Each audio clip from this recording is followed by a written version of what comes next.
వచ్చి సంజయ్ రెడ్డి గారు ఉన్నారు, టీపీసీసీ అఫీషియల్ స్పోర్ట్ పర్సన్. నమస్తే సంజయ్ రెడ్డి గారు. సో సంజయ్ రెడ్డి గారు, చూసుకున్నట్టయితే గత 10 రోజులుగా కవిత గారి ఎపిసోడ్ ని ఏ విధంగా చూడొచ్చు? నిజంగా ఆమె కేటీఆర్ గారు ఏమో కాంగ్రెస్ కోవట్లు టీఆర్ఎస్ లో ఉన్నారని చెప్పేసి ఆయన అంటారు, ఏమేమో దయ్యాలు ఉన్నారని చెప్పేసి ఈమె అంటది. ఆయన కాంగ్రెస్ లోకి రాబోతుంది, కాంగ్రెస్ లోకి వస్తే మేము ఆహ్వానిస్తామని చెప్పేసి కాంగ్రెస్ లో ఉన్నటువంటి కొంతమంది నేతలు చెప్తున్నటువంటి మాట. సో మొత్తానికి కవిత గారు కొత్త పార్టీ పెట్టే అవకాశాలు ఏమైనా ఉన్నాయనుకోవచ్చా? పెడితే కాంగ్రెస్ కి ఎంతవరకు? ఒకటైతే చెప్పదలుచుకున్నాను, కవిత గారిది లావాదేవీలా, లేకపోతే ఆర్థిక లావాదేవీలా, లేకపోతే ఫ్యామిలీ ప్యాకేజా, లేకపోతే వాళ్ళకి సంబంధించిన గొడవల, లేకపోతే తెలంగాణ ఇష్యూ ఏందనేది ఫస్ట్ ఆమె క్లారిటీ చెప్పాలి. సెకండ్ వచ్చేసి ఆమె పార్టీ పెట్టుకుంటుందా లేకపోతే, ఎందుకంటే ఏమాలు పార్టీలు పెట్టేసి కాలగర్భంలో కలిసిపోయింది. పార్టీ పెట్టడం అంటే బఠానీలు పల్లి బఠానీలు అమ్ముకున్నంత ఈజీ కాదు. పార్టీ పెట్టాలంటే ఒక దిల్లు ఉండాలి, ఒక కలేజా ఉండాలి. ఆమెకు అది లేదనేది తెలంగాణ జాగృతి పెట్టినప్పుడే తెలుసు. తెలంగాణ జాగృతి పెట్టింది, ఎవరికి కూడా వాళ్ళకు రూపాయి కూడా ఇవ్వలేదు, వాళ్ళ కుటుంబాలను ఆదుకోలేదు, అవసరాల కోసం వాడుకుంది. ఎంపీ అయిన తర్వాత మూసుకుంది. మళ్ళా లిక్కర్ స్కామ్ పోయినప్పుడు భారత జాగృతి అని పెట్టింది, కొత్త కమిటీలు వేసింది. కాబట్టి ఆమెకు అంత అంటే పొలిటికల్ స్ట్రాటజీ అనేది చాలా తక్కువ, స్వార్థం అనేది ఎక్కువ ఉంటది, కమాండింగ్ ఉంటది. ఎంతసేపటికి నేనే రాజును నేనే కింగ్ అనే విధంగా ఉంటది. వాళ్ళు ఏం మాట్లాడుకుంటారో ఏం చేసుకుంటుండ్రో, సామాజిక తెలంగాణ అంటే ప్రజలకు వచ్చి చెప్పాలి, నిజంగా మా నాన్న పార్టీలో సామాజిక తెలంగాణ లేదు అని చెప్పేసి ఆమె వచ్చి బయట చెప్తే జనాలు కూడా నమ్ముతారు. అప్పుడు ఇంకా నమ్మాలి అంటే ఎమ్మెల్సీ పదవికి రాజీనామా చేసి బయటకు వచ్చి ప్రెస్ మీట్ పెట్టి మీ వైపున నేనంటే జనాలు కొద్దిగా గొప్ప నమ్మడానికి అవకాశం ఉంది. ఇప్పుడు అందులోనే ఎంతసేపటికి ప్రెస్ మీట్ పెట్టాలి. తనకి ఏంటంటే ఫుడ్ లేకుండా ఏం లేదు, కానీ పబ్లిసిటీ చాలా ఇంపార్టెంట్. పబ్లిసిటీ లేకపోతే, పదవి లేకపోతే కవిత అనే వ్యక్తి ఉండలేదు.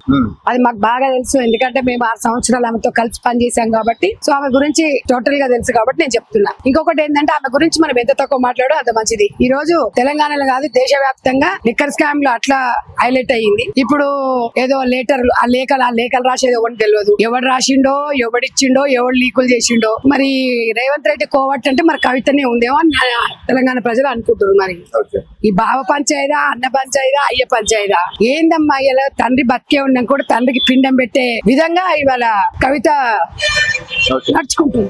జూన్ 2 పార్టీ పెట్టే జూన్ 2 పెట్టుకుంటుందో ఏం పెట్టుకుంటుందో, ఏ పార్టీ పెట్టుకున్నా నమ్మటోడోడో ఓ టేస్టోడోడో ఆమెకంటే ఒక క్లారిటీ లేదు. మా నాయకుడు కేసీఆర్ అంటే మరి కేసీఆర్ నాయకుడు కేసీఆర్ దగ్గర పోయి మాట్లాడాలి. ఎవరు అవునన్నా కదంటే ఇంటి పంచాయతీ ఇంట్లో చూసుకోండి, మీ నాయకుడు మీరు చూసుకోండి. తెలంగాణకి ఎందుకు కర్మ? తెలంగాణలో 100 సమస్యలు ఉన్నాయి. మీ ఇమేజ్ పెంచుకోవాలనుకుంటే ఇంకో రకంగా పెంచుకోండి. ఎవరొద్దంటున్నారు? ఒక మహిళగా నువ్వు పార్టీ పెడతాంటే అందరు స్వాగతిస్తాము, కానీ మీరు క్లారిటీతోని రండి. క్లారిటీతో వచ్చి ఒక భరోసా కల్పించండి. అప్పుడు మీరు పాదయాత్ర చేయండి, పార్టీ పెట్టుకోండి, ఇంకేమన్నా చేయండి. అది కాళేశ్వరం కావాలని కాంగ్రెస్ కుట్రలు చేస్తుందా? కాంగ్రెస్ కు కుట్రలు చేయాల్సిన అవసరం లేదు, మాకు అంత అవసరం కూడా లేదు. చట్టం పని తన తను చేసుకుంటూ పోతది. అది మామూలు విషయం కూడా కాదు. 1,00,000 కోట్లు దోసుకున్నారు. ఆ దోసుకున్న సొమ్ము ఏడబెట్టిరో మరి కవిత కూడా చెప్పాలి బయటకు వచ్చి, వాళ్ళ ఇంట్లోనే చెప్పాలి ఇవన్నీ. ఇవాళ తెలంగాణలో కాంగ్రెస్ పార్టీ రేవంత్ రెడ్డి టీం చాలా చక్కగా పనిచేస్తుంది. పని చేసుకొనియండి. కాంగ్రెస్ లకు రావాల్సినంత అవసరం లేదు. ఈడ మాకు అవసరం మాకు అంతకన్నా కాదు. అంత దౌర్భాగ్య స్థితిలో కాంగ్రెస్ పార్టీ లేదు. గాంధీ భవన్ గేట్ కూడా సరే ఆల్రెడీ మునిగిపోయింది.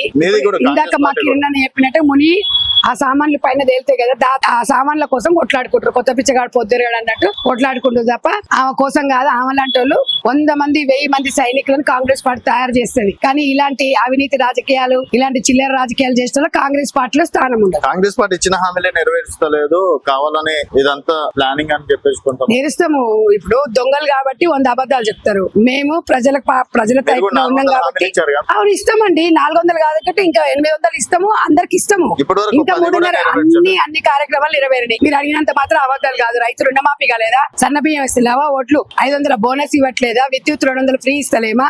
గ్యాస్ ఫ్రీ ఇవ్వలేదా? ఉచిత బస్ ఏమి ఇవ్వలేదు. అన్ని ఒకటేసారి 5 ఏళ్ళలో అన్ని ఒకటేసారి ఇస్తారా? ఇదేమన్నా తెలంగాణ ధనిక రాష్ట్రం ఇది? మీరు కూడా కొంచెం సమన్వయం పాటించాలి. యూట్యూబ్ ఛానల్స్ కూడా నిజమేంటి అనేది కూడా ఉండాలి. రూమర్స్ పట్టుకొని కూడా మనం హైలైట్ చేయొద్దు. ఏదైనా ఉన్నా కూడా ప్రజలకి మాకన్నా ఎక్కువ బాధ్యత, మీకే రెస్పాన్సిబిలిటీ ఉంటుంది, మీరే జవాబుదారీగా ఉండాలి.